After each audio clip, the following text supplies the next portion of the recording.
It's that time of year when it gets darker earlier and longer. Sometimes we have power outages, so naturally we're going to bring out our candles. Let's find out how magical candles really are in part one of our conversation with Mary Mckenzie about candle magic on Blue Lightning Healing Meditations.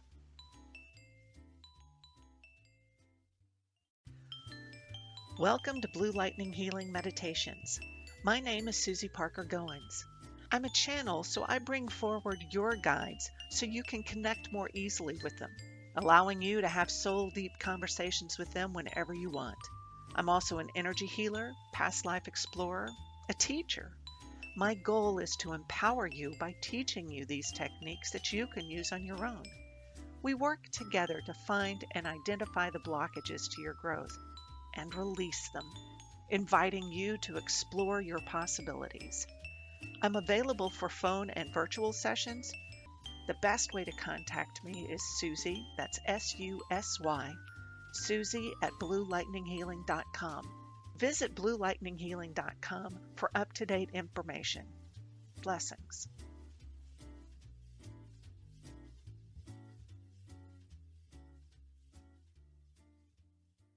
And phew! Welcome to Blue Lightning Healing Meditations. My name is Susie Parker Goins. Today, I realized how long it's been since I've talked to my friend Mary Mckenzie. So we're all getting our dose of Mary today. And I also remembered at one point she said, candle magic? Shoot, I know all about that. The bonus round light splash and the ding ding dings happened. So I finally got myself together enough to get Mary back on here so we can talk about candle magic. But first, let's talk about Mary. Hello, darling. Hello. How are you? All right. So, okay, we need your info first, and then we'll jump in. See, I'm being organized again. Wow. Okay. Right. Sure. I'm Mary Mckenzie. I'm a professional tarot card reader and psychic healer. So if you get a tarot card reading from me, you get a psychic healing too, two for the price of one. I can also contact your guides, your ancestors, especially around this time in October, the time of Samhain, the Celtic New Year. The veil is thin, and so your ancestors are closer. If you'd like to speak to them, I can help with that. I can be found on Facebook, also on Instagram. My website is on both. My Instagram is Miniature Witch, and that's WYTCHE.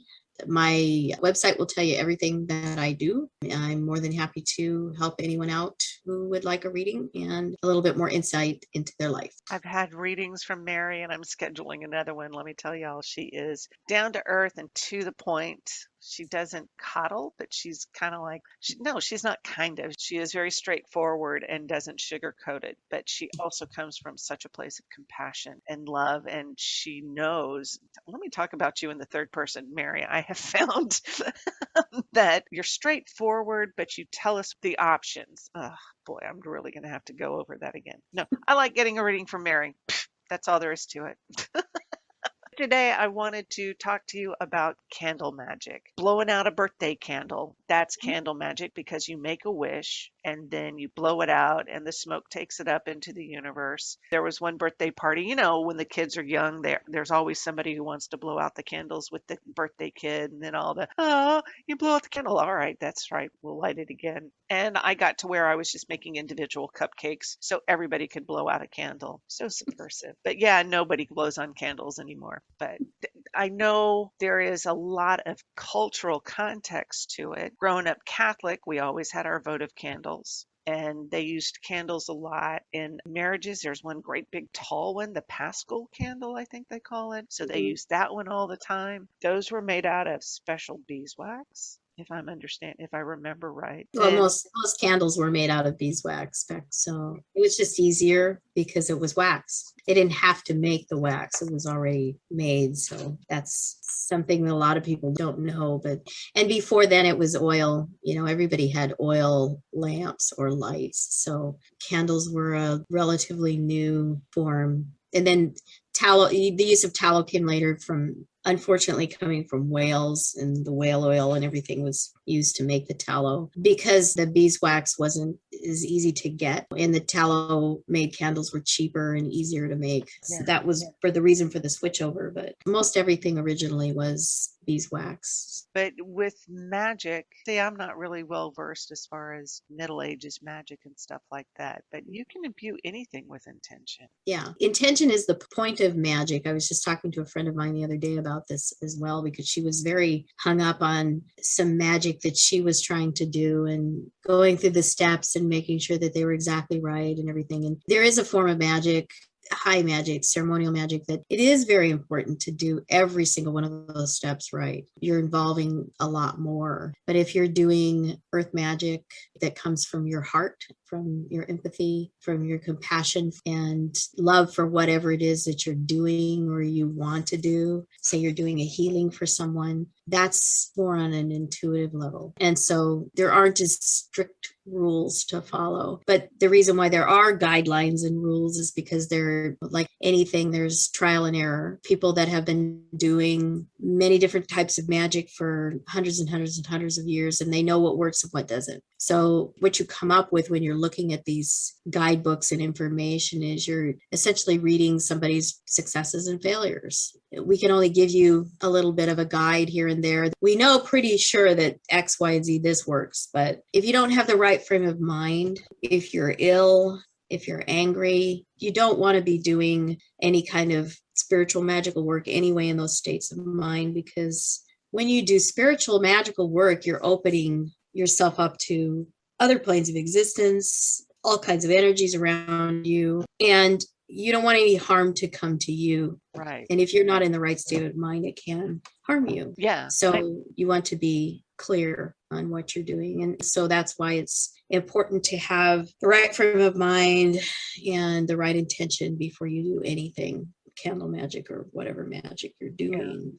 And candle magic, you can pretty much integrate into everyday thing, because everybody, it seems like, if you want to have some sort of decor in your house, you can have candles there. And there are the great big fat ones that weigh 9 pounds and have so many wicks in them that could be used in magic. So the kind of candle, see, I don't see that there's much of a difference between those great big ones that are bigger than your head and the tea lights. Obviously, they're going to have different burn times, and your intention can burn with those. And you can get a variety of candles. I get them from the dollar store, the pillar ones, and some of those you can use. Well, there's a lot of ways to activate them, right? So Yes. right off, I know color can have an impact. These ones that I get from the dollar store sometimes are wrapped with Our Lady of Guadalupe or even Jesus. They've got they've got Judas. No, not Judas. Who is the one? Jude. St. Jude. St. Jude. That lost causes and angels and stuff like that. So those are kind of preset in the intention, but using the color can help you do that. Now, dressing a candle, could you please explain that? When you do candle magic, the candle it's a living, breathing entity. I tell people when you start with it and you have the candle, if it's not in glass, there's a different way to dress a candle in glass. But And I want to cover that one after you talk about a naked candle. Yeah, any other candle, you want to start out in the middle of the candle and use whatever oil or unguent or cream or whatever it is that you're using that has the scent that you want and the energies that you want in it. You're imbuing that candle with that. So say you're using frankincense oil, which is something I use a lot.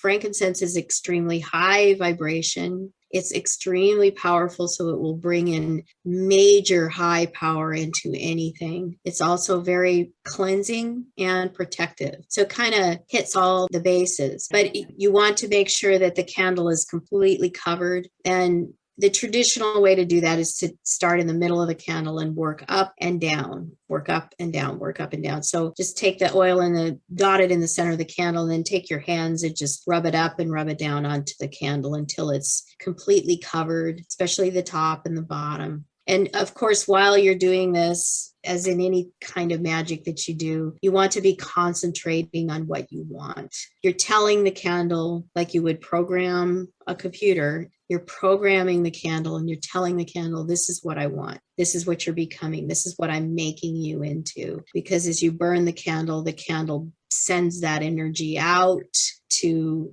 it's like ringing a bell and it's saying, this is what I want. That's the traditional way to dress the candle. Now, if you've got one that's in glass, if it's just a color in glass, which is what I tell people to use for candle magic, because of course anything that's on the candle is going to influence what the candle does, because whoever made that candle also had the intention of whatever the picture is on it. So that it also, yeah, there's a lot of layers. If you just pick a color, you're going to want to take the oil that you're using and you're just going to rub it on the top of the candle where you can actually touch the candle.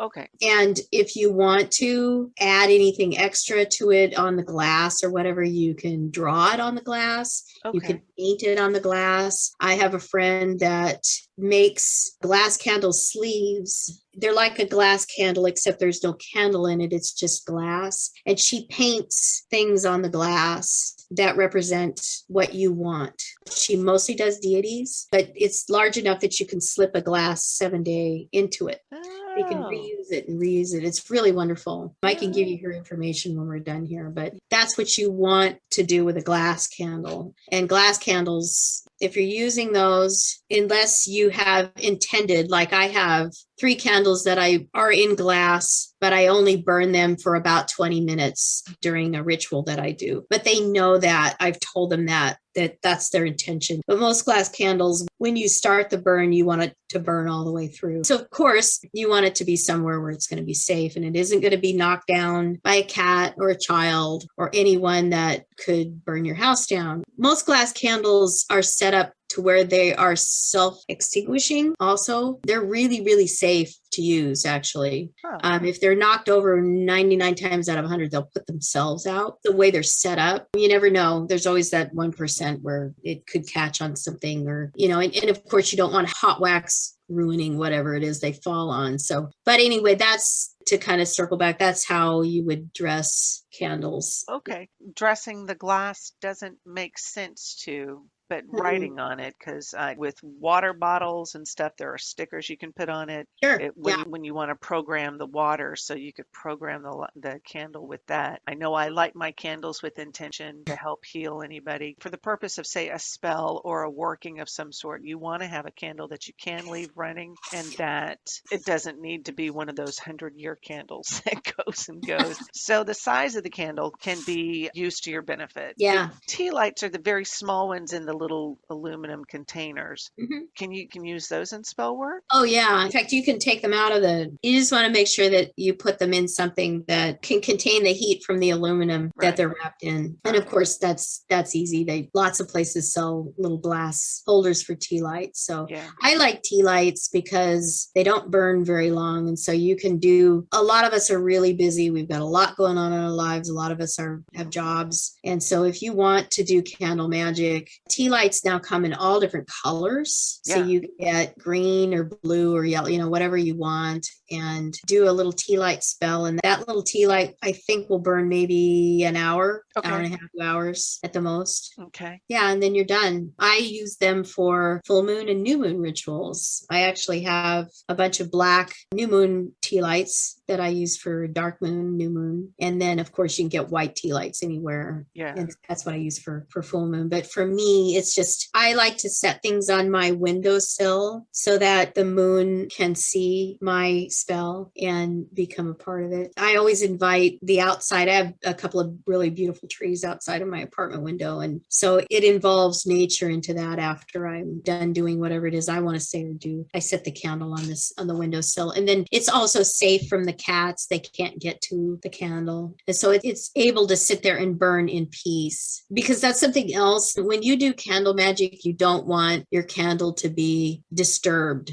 or messed with, because it doesn't like that, and it will affect the energy that you put into it. You want to make sure that it's left somewhere to burn out peacefully so that it can do its own thing. So if you get a draft somewhere and it blows it out, is that a bad thing, or is No. it unfortunate? Or no, it just means that it was done. Whatever happens to the candle as you're burning it is all a part of the ritual. It's not an outside influence. When you initiate initiate any spell, anything that happens during that spell is part of it. And so if it blows out or it falls over or it doesn't burn all the way through, that's exactly what it's supposed to do. And it is telling you a message when you do that. Okay. And then there's another kind of, there are different sizes. We've already Yes. said that they were. So there's Mhm. those tea lights, which are the short, squat ones. And then we've already talked about the jar ones and the great big Better Homes and Gardens kind of put it on your table kind of thing.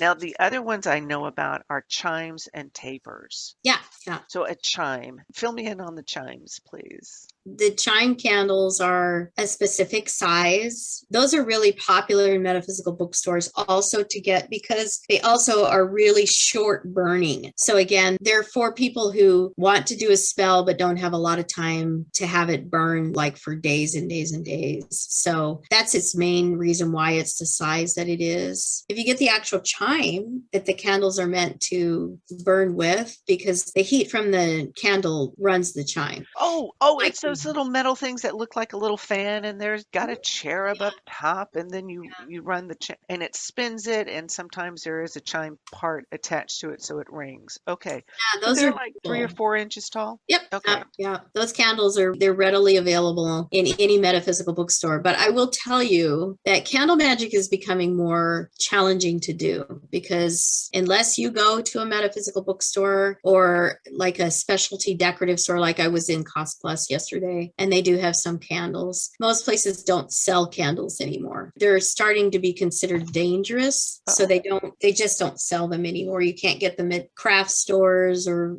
other places like that. They're all gone and they're all being replaced with electric candles. Okay, that's a nice segue before we get to the tapers. Yeah. Electric candles then, are those gonna That's an entirely different thing. They're intended to just provide light. I wouldn't use electric candles in candle magic. They're not really designed for all of the things that I know about to do a candle magic spell. So okay. Yeah. Okay. Side note, I know you put the candle in the jack-o'-lanterns because it helps to lead those spirits off to transition over. So this is a great time of year for candles. They have that warmth to it, and then the beeswax ones smell so good. I don't like the synthetic scents. Those kind of make my nose itch. I'm already scratching my nose just thinking about them. Okay, so we talked about tea lights and then chimes and then the jar ones and then tapers. Mhm. Those are those longer ones that I always see on those old dining room table things. Those are easier to find because people still like to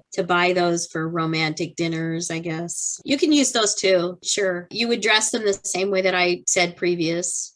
And they're nice to use as what I call message candles because of the way they're set up. They're so long. You can take a pin or a pen or another sharp instrument and you can actually write messages up the candle. Okay. And always go from the bottom to the top if you're going to do this. Okay, why is that? Write directly onto the candle what you want. So why do you go from bottom to top? You're sending your message from the earth up into the heaven. It's kind of a psychological thing because if you're bringing down energy from heaven to earth, that's a different kind of magic. And candle magic is what we're talking about is really more an earth magic thing. So you want to start from the bottom and send out. You always want to send your messages out. Cool. And then, you set your intention. You can dress the candle however you want, whether it's using oils, you can inscribe the candle. What about using herbs with them? That's interesting. I know people have, especially with little tea lights or sometimes with the glass candles, the taper type candles, votive candles, they've sprinkled little herbs on top of the candle. You can certainly do that. Just understand that whatever you put in the candle is going to burn. Okay. So make sure that it's something that isn't going to disrupt the candle burning or it's going to catch on fire or, there's practical considerations to using herbs. I've actually got a candle right now that I'm saving for this coming full moon. It's white sage and lavender. It's a lavender candle that's had sage actually put into the candle wax. So it's going to burn really interesting. It's going to bring out that scent and everything, but those herbs are going to burn as the wax gets hotter. What I recommend to people, if you want to do that, is crush up your herbs really fine, almost to the point where that they're a powder. Okay. So when you're sprinkling them on the candle, you have less of a chance of something just igniting, and so you have more flame than just the candle flame. Okay. You don't want anything happening that's going to distract you from what you're trying to do. Okay. And before I touch on votives, this is as opposed to incense. Say you're using a charcoal disc and you're sprinkling the herbs on there. That's a finite thing and it doesn't have fuel necessarily that's Yeah. going to ignite it. Okay. Because Yeah. that's all about smoking. Okay. And then Yeah. the other kind of candle you mentioned was a votive candle. Mhm. Growing up Catholic, we always had those banks of the votives and you tossed your coin in there. I thought I was cheating when I didn't pay for the candle. And those would be a public place where you could light the candle with your prayer going up. So candle, whether you call it magic or not, it's still candles represent a whole lot, light in the darkness and sending up prayers and all that stuff. So candles are really a lovely, a commonly used tool to help convey prayers or intention. Yeah, Therefore, and votives are good for short-term spells. I think they're the best spell candle. Votives and tapers tend to burn about the same amount of time, which is about a week. So, if you're going to come in and say your spell or your ritual, light your candle, let it burn for an hour, and then put it out. Tapers and votives are ideal for that purpose. okay. Because, And then if you're relighting definitely it. in a situation where you have to put the candle out, you can't leave it burning, those work best. So Okay. the tapers, of course, you have to make sure that there's somewhere where the wax can fall, which is why I like votives, because the wax just falls into the glass, the holder that it's in, and it continues to burn that wax as it falls through, fall through, burn. So votives are really good in just really clearly burning through the whole candle, which is really what you want to do when you're doing a candle magic spell, is having as much of that candle burn as possible. And a lot of that can do with physics, can just affect that by how the candle's set in the holder, how it's going to burn, the environmental conditions around it. Actually, Yeah. I know I trim my wicks on these other candles, so the length of the wick can have an impact on the physics of it. You don't want to cut the wick once you've started the spell, though. Don't keep cutting that wick, because when you start a candle magic spell with a candle, you've brought it to life. So it's now something that is living. So you don't want to mess with the wick. There's also, you want to be very specific about how you extinguish the candle. I was just about to ask that. It was on my notes.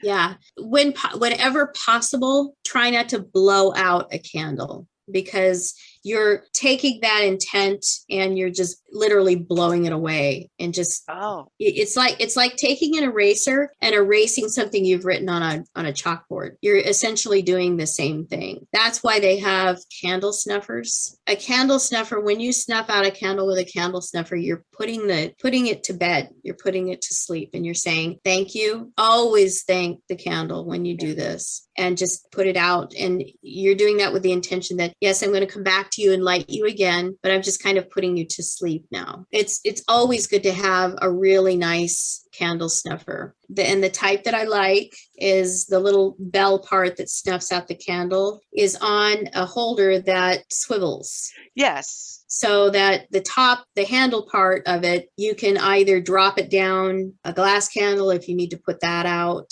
and not burn yourself, or it'll swivel, so that you could do it like you would normally do. But the main thing is those keep your hands really safe and away from the flame, and you're not bothering the flame. Cool. I just want to clarify for myself. I say I've got a taller candle, but I have to leave and be safe. I can extinguish the candle with a snuffer, but then I can relight it to continue the energy. Yes. Okay. But you need to tell the candle that, so that it understands. Okay. It's like, decide that you have a temporary pet for a while, like a cat or something. That candle has become your temporary entity of doing whatever it is that you want to do. So, you can talk to it, you can tell it what you want.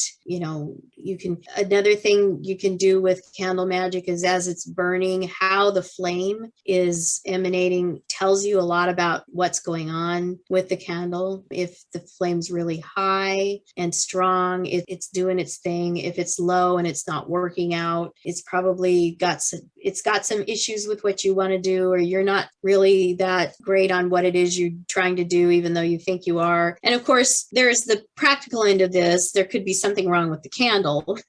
Yeah. So yeah, I was just about to ask about don't flame freak yourself divination. out. If there is something wrong. I've gotten candles that have just been weird. And I had a glass candle that I lit, and I was doing something and I heard this weird sound, and I looked over and there was an air pocket in the wax. And so it just dropped this big hole in the wax and extinguished the candle out. Okay. So that could be, that could just be spirit saying, this isn't a good time to do this, but it also could just be, you got a dud candle. Okay. And don't freak out. And that's where you have to move a little bit outside of the mechanics of this whole thing and use your intuition and your instincts and your heart and go, okay, what was this? And then just stand there and listen, because you'll get that first impression will tell you. And in that case, specifically with me, it was, I just got a dead candle. I just need another candle. Okay. And that was the case. So there's all kinds of things to pay attention to when you're doing this. Okay. Because again, you're bringing something to life that's doing something for you. So you have to pay attention to how it behaves. And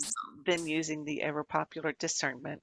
Oh, of course. Yeah. That'll help you determine. Okay. Yeah. So you covered flame, looking at the flame and getting some divination out of that. Because fire divination, that's an old, I don't know what it's called, pyromancy. Yes. That sounds. That's one of the oldest forms of divination magic. What about the smoke? Can you tell anything from the smoke? Mm-hmm.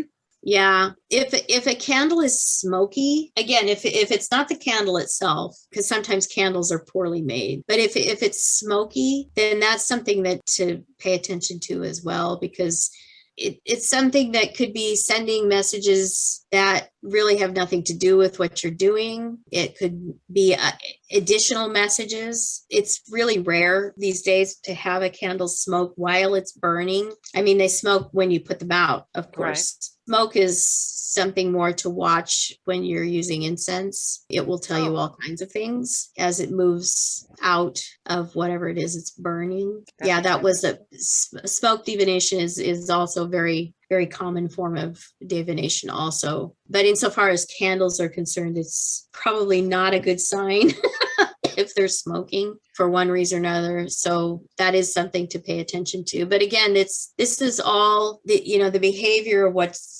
going on externally from you is telling you things that you just need to open up to and listen to. If you're not open to doing that, you probably shouldn't be doing this. True.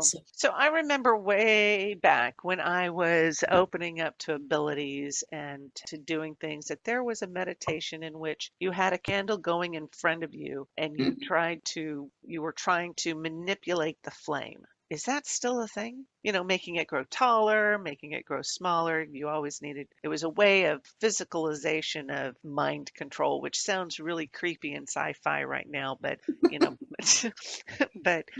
what you're thinking of is not candle magic or candle spell work. What you're thinking of is someone who's more adept at higher magic, ceremonial magic, and what they're doing is they're using the candle to get in touch with the fire elemental that is imbued in every candle has a fire elemental, because that there are earth elementals, air elementals, water elementals, and fire elementals. And you're inviting in that fire elemental when you do candle magic. And the level that we're speaking of in doing candle magic is mostly using the understood energy of the mechanics of the candle itself. And that, of course, it's going to have a flame. So it's the whole candle itself, not just the flame. Whereas what you're speaking of is you just get a candle and you don't do anything special to the candle. It's not about the candle itself. It's not about casting a spell. It's about lighting the candle to get the flame itself and then involving yourself with the elemental in that flame and asking it to do something for you. That's a different kind of magic.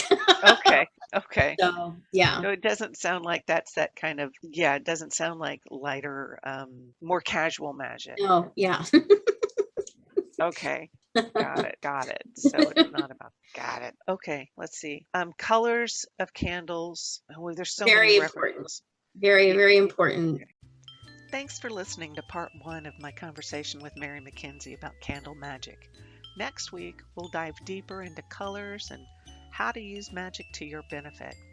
Until next time, blessings.